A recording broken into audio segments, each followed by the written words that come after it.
വിവാദ ചിത്രം കേരള സ്റ്റോറി 2വിനോട് മുഖം തിരിച്ച് കേരളം.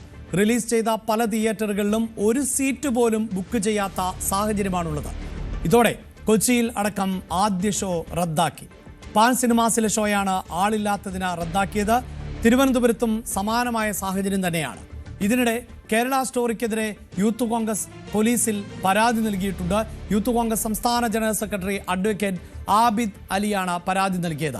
ഈ വാർത്തയുടെ വിശദാംശങ്ങളുമായി ഞങ്ങളുടെ പ്രതിനിധികൾ ഹരികൃഷ്ണൻ തിരുവനന്തപുരത്ത് നിന്ന്, നവമി ദിനേശ് കൊച്ചിയിൽ നിന്ന്. ആദ്യം ഹരിയിലേക്ക് പോകുന്നു. ഹരി, ഏറെ വിവാദങ്ങൾക്കൊടുവിലാണ് ഈ ചിത്രം തിയേറ്ററുകളിലേക്ക് എത്തുന്നത്. ആദ്യം ഹൈക്കോടതി ഇതിന് വിലക്കേർപ്പെടുത്തിയിരുന്നു, പക്ഷെ പിന്നീട് കോടതി അനുമതിയും നൽകുന്ന സാഹചര്യമുണ്ട്. ഈ ചിത്രം ഇന്ന് തന്നെ എത്തിയത് ഒരു പക്ഷേ നന്നായി എന്ന് പറയാം. കാരണം ഇന്ന് മലയാളികൾ എല്ലാവരും ഉറ്റുനോക്കുന്നത് വയനാട്ടിലേക്കാണ്. ആ വയനാട്ടിലെ ഗൃഹപ്രവേശം നടക്കുകയാണ് മുണ്ടക്കൈ ചൂരൽമല ദുരിതബാധിതർക്ക്. ഇന്ന് മുസ്ലിം ലീഗ് വെച്ച് നൽകുന്ന വീടിൻ്റെ താക്കോൽദാനമാണ് നടക്കുന്നത്. നാളെ സർക്കാരിൻ്റെ നേതൃത്വത്തിൽ നടത്തിയ പ്രവർത്തനങ്ങൾ, അതിൻ്റെ താക്കോൽദാനവും നടക്കുന്നു. അപ്പോൾ അതാണ് റിയൽ കേരള സ്റ്റോറി എന്ന് നമുക്കറിയാം, ലോകത്തിനും അറിയാം.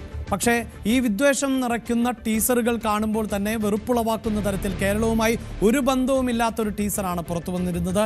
അതുകൊണ്ട് തന്നെ ഈ ചിത്രത്തോട് ജനങ്ങൾ എങ്ങനെ പ്രതികരിക്കുന്നു? ആദ്യം അതിലേക്ക്.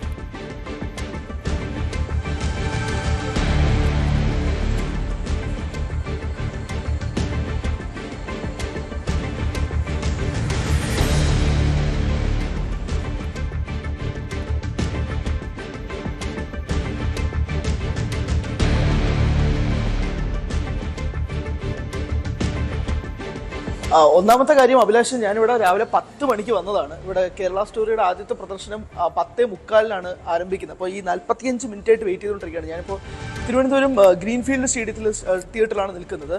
ഇവിടെ 10:45 ഷോ.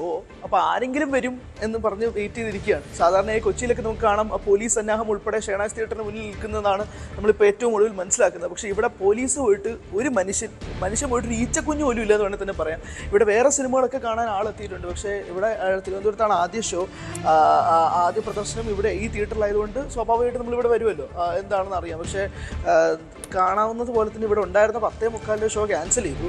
കൗണ്ടേഴ്സിലൊന്നും ആരുമില്ല. ഞാൻ കഴിഞ്ഞ 45 മിനിറ്റായിട്ട് ഇവിടെ വെയിറ്റ് ചെയ്യാണ്. മരുന്നിനെങ്കിലും ഒരു മനുഷ്യൻ വന്നിട്ട് ഈ സിനിമ ഉണ്ടോ അല്ലെങ്കിൽ കാണാൻ പറ്റുമോ എന്ന് ചോദിച്ചിരുന്നെങ്കിൽ എന്ന് പോലും ആഗ്രഹിച്ചു പോയി. പക്ഷേ ഒരാൾ പോലും ഇല്ല. അതാണ് കേരള സ്റ്റോറിയോട് കേരള സമൂഹം കാണിക്കുന്ന ഒരു മാറ്റി നിർത്തൽ എന്ന് വേണമെങ്കിൽ തന്നെ വിളിക്കാം. ഒരു കംപ്ലീറ്റ് വാഷ് ഔട്ട് രാവിലത്തെ ഷോയ്ക്ക് ഉണ്ടായിട്ടുണ്ട്. ഒറ്റ മനുഷ്യനില്ല. ഇപ്പോൾ ഏകദേശം 11 മണിയായി. അപ്പോൾ ആ ഷോ അവർ ക്യാൻസൽ ചെയ്തിട്ട് പറയുന്നത് ഒരാൾ പോലും വന്ന് തിരക്കുകയോ അന്വേഷിക്കുകയോ ചെയ്തിട്ടില്ല. പിന്നെ അല്ലേ ഉള്ളത് മിനിമം 8 പേരെങ്കിലും വേണം ഷോ കളിക്കുക എന്നുള്ളതാണ്. പക്ഷെ ആകെ ഞാൻ മാത്രമാണ് ഇവിടെ വന്നിട്ട് കേരള സ്റ്റോറിയെ പറ്റി ചോദിച്ചതെന്നാണ് ഇവിടുത്തെ ആളുകൾ പറയുന്നത്. അപ്പോൾ അതുകൊണ്ട് ഇവിടെ ഒരൊറ്റ ആളില്ല, പോലീസും ഇല്ല, നാട്ടുകാരും ഇല്ല, മനുഷ്യരാരും ഇല്ല. വേറെ സിനിമയ്ക്ക് കാണാൻ വന്നവർ ആ സ്ക്രീനിൽ കയറുകയും ചെയ്തു. അതുകൊണ്ട് ഇവിടെ ആരുമില്ല. ഇനിയുള്ള ഷോ എന്ന് പറയുന്നത് ഉച്ചയ്ക്കാണ്.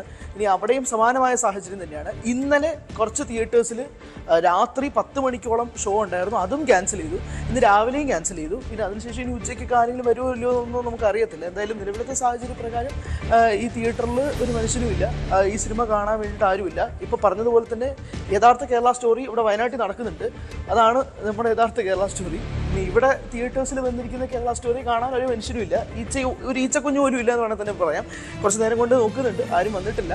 എന്തായാലും ഈ സിനിമ പിന്നീട് സിംഗിൾ ബെഞ്ച് റദ്ദാക്കുന്നു. അതിനുശേഷം ഡിവിഷൻ ബെഞ്ചിലേക്ക് പോയിട്ടൊക്കെയാണ് അവർ റിലീസിന് അനുമതിയൊക്കെ വാങ്ങിച്ചത്. പക്ഷേ ഈ അനുമതി വാങ്ങിച്ചതിന് ശേഷം കേരള സ്റ്റോറി എന്ന് പേരിൽ ഇറക്കിയിട്ട് കേരളത്തിലെ ജനങ്ങൾ ഇവിടെ കാണാൻ എത്തിയിട്ടില്ല. പ്രത്യേകിച്ച് ഇത്രയും സെൻസേഷണലായ ഒരു സിനിമ, ട്രെയിലറിലും ഒക്കെ വിദ്വേഷം വിഷവും തുപ്പുന്ന ഒരു ട്രെയിലറും കാര്യങ്ങളൊക്കെ നമ്മൾ കണ്ടതാണ്. അപ്പോൾ സ്വാഭാവികമായിട്ട് ഈ സിനിമയ്ക്കകത്ത് എന്താണ് എന്ന് അറിയാൻ വേണ്ടിയിട്ടെങ്കിലും ആരെങ്കിലും വരുമെന്ന് വിചാരിച്ചിരുന്നു. പക്ഷേ എല്ലാവരും മുഖം തിരിക്കുന്ന ഒരു കാഴ്ചയാണ്. ഒരു മനുഷ്യൻ പോലും ഈ തിയേറ്ററിലില്ല. ഞാൻ ഈ കോംപ്ലക്സ് ഒന്ന് ചെറുതായിട്ട് കാണിക്കാം. സാധാരണയായിട്ട് ഒരു സിനിമ റിലീസൊക്കെ ആവുന്ന സമയത്ത് ഇവിടെ ക്യൂവിൽ നിന്ന് ടിക്കറ്റ് എടുക്കാറെങ്കിലും പതിവുണ്ടാവും. ബുക്ക് മൈ ഷോവും ഡിസ്ട്രിക്റ്റ് പോലുള്ള ടിക്കറ്റ് ബുക്കിംഗ് ആപ്പുകളിലും രാവിലെ തൊട്ടേ നോക്കുന്നുണ്ട്. എല്ലാം പച്ച കത്തി കിടക്കുകയാണ്. ഒരു സീറ്റ് പോലും അങ്ങനെ ബുക്ക് ചെയ്തതായിട്ടും കാണുന്നില്ല. അപ്പോൾ ശരി, തിയേറ്ററിലേക്ക് വരുമ്പോൾ കൗണ്ടർ ടിക്കറ്റിലെങ്കിലും ആരെങ്കിലും വരുമെന്ന് വിചാരിച്ചാൽ അതും ഉണ്ടായിട്ടില്ല. എന്തായാലും ആദ്യത്തെ ഷോ ഇവിടെ തിരുവനന്തപുരത്ത് ക്യാൻസൽ ചെയ്തിരിക്കുന്ന ഒരു അവസ്ഥയാണ് ഉള്ളത്. ബാക്കി സെൻറ്റേഴ്സിൽ ആകെ വിരലിലെണ്ണാവുന്ന സെൻറ്റേഴ്സിലുള്ളൂ. 4-5 സെൻറ്റേഴ്സിലാണ് തിരുവനന്തപുരത്തുള്ളത്. അതിൽ പലതും ഉച്ചയ്ക്കാണ് സ്റ്റാർട്ട് ചെയ്യുന്നത്. ഇവിടെയാണ് രാവിലെ 10:45 ഷോ. അതും ക്യാൻസൽ ചെയ്തിരിക്കുന്നു എന്ന് വേണം തന്നെ പറയാം. എന്തായാലും മലയാളികൾ, കേരള സമൂഹം ഒട്ടാകെ തന്നെ, ഈ വളരെ സീരിയസ് ആയിട്ട് സംസാരിക്കാം, മലയാളി സമൂഹം ഒട്ടാകെ തന്നെ ഈ സിനിമ ബഹിഷ്കരിക്കുന്ന ഒരു കാഴ്ച. ഞങ്ങൾക്ക് ഈ വിദ്വേഷം ഉളവാക്കുന്ന, ഈ വെറുപ്പുളവാക്കുന്ന സിനിമ വേണ്ട എന്നുള്ള ഒറ്റ പോരാട്ടത്തിൻ്റെ ഇങ്ങനെയാണല്ലോ നമ്മൾ പോരാട്ടം കാണിക്കുക എന്ന് പറയുന്നത്. നമ്മളെ കുറിച്ച് യാതൊരു ബന്ധവുമില്ലാത്ത ഒരു കഥ ഇറക്കിയ ഒരു തിരക്കഥയും ട്രെയിലറിലൂടെ ഒരു ബന്ധവുമില്ലാത്ത ഒരു കണ്ടന്റും ഇറക്കിയതിന് ശേഷം നമുക്ക് പ്രതിഷേധം കാണിക്കാൻ കഴിയുന്നത്, ശരി, നിങ്ങൾ സിനിമ തിയേറ്ററിൽ ഇറക്കാതിരിക്കുന്നത് കാണേണ്ടത് നമ്മളാണല്ലോ, അത് കാണാൻ ഞങ്ങൾ തിയേറ്ററിൽ വരില്ല എന്നുള്ള സ്ട്രോങ് സ്റ്റേറ്റ്മെൻ്റ് ആണ് ഇത്. അതുകൊണ്ട് ഇത് ചുമ്മാ ഒരു ഷോ ക്യാൻസൽ ചെയ്തതായിട്ട് നമുക്ക് കണക്കാക്കാൻ കഴിയില്ല. ഇതൊരു സ്ട്രോങ് സ്റ്റേറ്റ്മെൻ്റ് ആണ്. ആ തിയേറ്ററിൻ്റെ പരിസരത്ത് പോലും പോവരുത് എന്നുള്ള ജനങ്ങളുടെ ഒരു കൂട്ടായ തീരുമാനം, അതിൻ്റെ ഒരു ഒറ്റ ഉദാഹരണമാണ് ഈ സിനിമയ്ക്ക് മേലുള്ള ബഹിഷ്കരണം എന്ന് വേണം തന്നെ വിളിക്കാം. ഇത് ഒരാളും വലിയ ബഹിഷ്കരണം നടത്തിയതല്ല, ഓരോ കേരളീയ സമൂഹവും അവരുടെ മനസ്സിൽ ഉണ്ടാക്കി വെച്ചിരിക്കുന്ന ബഹിഷ്കരണമാണ്. ഈ സിനിമയുമായിട്ടോ അല്ലെങ്കിൽ ഈ ടൈറ്റിൽ കേരള സ്റ്റോറി എന്ന പേരിട്ടിട്ട് കേരളത്തിൻ്റെ ഒരു കഥ പോലും അല്ല അവർ സംസാരിക്കുന്നത്. ആ കഥയുടെ സിനിമ കാണാൻ ഞങ്ങൾ തിയേറ്ററിൽ വരില്ല എന്നുള്ള തീരുമാനത്തിൻ്റെ അടിസ്ഥാനത്തിലാണ് നമ്മൾ ഇന്ന് ഈ കാണുന്ന ഈ ഒഴിഞ്ഞ കൗണ്ടർ എന്ന് പറയുന്നത്. ഇത് തന്നെ സാക്ഷ്യപ്പെടുത്തും ഈ കേരള സ്റ്റോറിയുടെ അവസ്ഥ. തുടർന്ന് ഇനി അങ്ങോട്ടുള്ള ഷോയ്ക്കും ഇതേ സമാനമായ സാഹചര്യമാണ്. ഇപ്പോഴും എടുത്തു നോക്കിയാൽ ബുക്ക് മൈ ഷോ പോലുള്ള ആപ്പുകളിലൊക്കെ തന്നെ ഒരു ടിക്കറ്റുകളും ബുക്ക് ചെയ്യപ്പെട്ടിട്ടില്ല. ഒരു ടിക്കറ്റും, ഞാൻ വെറുതെ ഇല്ലാത്തത് പറയുന്നതല്ല, ഒരു ടിക്കറ്റ് പോലും നിലവിൽ ഇപ്പോൾ ഈ 11 മണി വരെ മറ്റ് സെൻറ്ററുകളിലും ബുക്ക് ചെയ്യപ്പെട്ടിട്ടില്ല എന്നുള്ളത് തന്നെയാണ്. ഇനി അങ്ങോട്ടേക്ക് വരുമ്പോഴേക്കും ഇനി ബുക്ക് ചെയ്യപ്പെടുകയില്ലോ എന്നൊന്നും അറിയില്ല. പക്ഷെ എന്നാലും ഈ ഒഴിഞ്ഞു കിടക്കുന്നതാണ് ഈ കേരള സ്റ്റോറിയുടെ അവസ്ഥ.